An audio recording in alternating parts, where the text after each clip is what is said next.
coming to you live, straight from the dorm. I'm going to decorate more of this, but for now, it is what it is. I see a lot of YouTube videos about like good artist habits or artist tips and tricks, but there aren't a lot about like bad artist habits, and if there's anything I'm an expert at, it's bad artist habits. But I think it's important to acknowledge and be aware of your faults so that you can make the necessary steps to try to improve on them. So without further ado, here are 4 bad artist habits that I struggle with. Let's start with the zone. I'm someone who, rather than sprinkling in a little bit of work all the time, I like to just have a period of time where I just hone in on what I'm doing. And it can be really productive when I'm in the zone. I can get a lot of stuff done, but sometimes I get so focused I kind of forget like basic human needs. You know, like going to the bathroom, drinking water, eating food, going to sleep, all of that,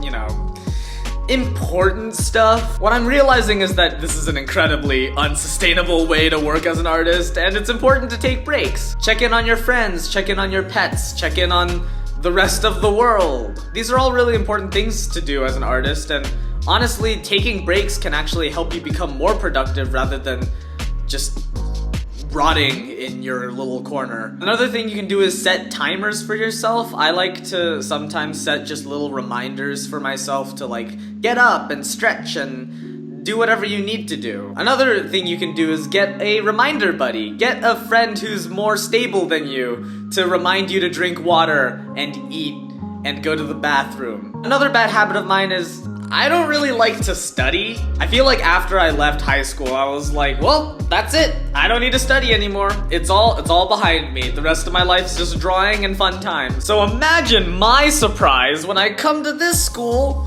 and realize I need to study more. I'm the kind of person who likes learning from projects. I really like to just make a thing, and through the process of making that thing, I get to learn a little bit. And this is really helpful for learning things like software or projects and time management and stuff like that. But when it comes to stuff like anatomy and perspective, you need to like know things. And so now I'm trying to sort of integrate studying as a part of making a project. Like, in order to be able to do this project properly, I should do some studies to help myself with the project. And usually that helps me more with being able to actually study and not hate every single thing that I'm doing. The third bad habit I have is that I wanna be the very best, like no one ever was.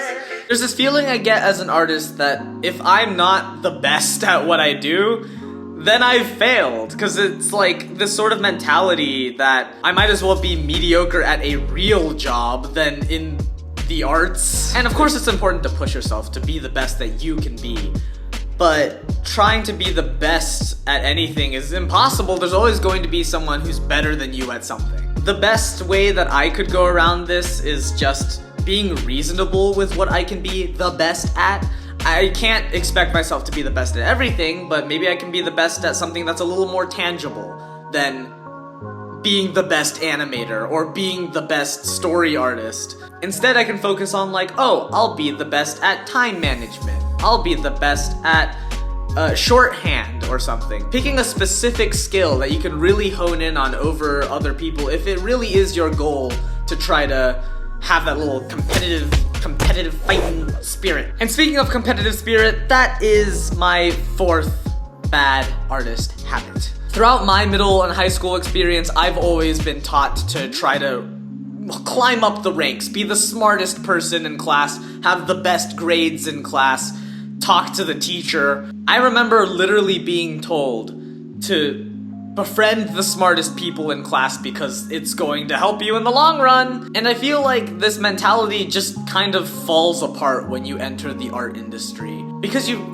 can't really be the best artist in school because everyone's just good at different things. And another thing is that people don't really like assholes. Right now, from what I can tell, the animation industry seems to be very network based, very based on who knows who likes who's good at what. Like, it's all very dependent on your relations. So if you are competitive to the point of coming off as an asshole, you can burn a lot of bridges, a lot of very important bridges that can get you a job. So in the attempts to be the best, you'll actually cut yourself short and lose a lot of opportunities that you would have otherwise had if you were just a nicer person. And I'm gonna be completely honest, I can totally see like a parallel universe where this competitive spirit could have gotten to my head and I could have become that person that sees people purely off of the value of how good they are at art, rather than just, being a normal human being. Some ways I've learned to try to get myself around this is, again, redirecting your competitive spirit. Picking a specific point that you want to be the best at. Because it's hard to get rid of this mindset altogether, that's kind of unrealistic to expect. Some people are just naturally more competitive than other people, and some people have just grown up, like me, in a pretty competitive environment, and so it's really hard to undo all of that. So it might be easier to just redirect it in a more healthy and kinder way. So yeah, those are all of my bad artist habits. Do you have bad artist habits? Let me know in the comments, and we can all have a good laugh, a good old guffaw about all of our problems. Yeah, that's sort of it. Huge shout out to Foster and November for being the first people to subscribe to my membership thing on Buy Me a Coffee. If you want to support me as an artist, you can either support me on Buy Me a Coffee or straight on YouTube. Buy Me a Coffee is like $1 cheaper because YouTube takes a lot of money out of my memberships. Joining the Cool Kids table will give you access to my Discord, where I'll be sharing work in progresses, update posts, just behind the scenes stuff. You can ask me any questions, and I'll try to set up a sort of maybe drawing and streaming thing on there. We'll see how it goes. And yeah, that's it. Be sure to subscribe and check out some of the other things that I do. Sometimes they're good.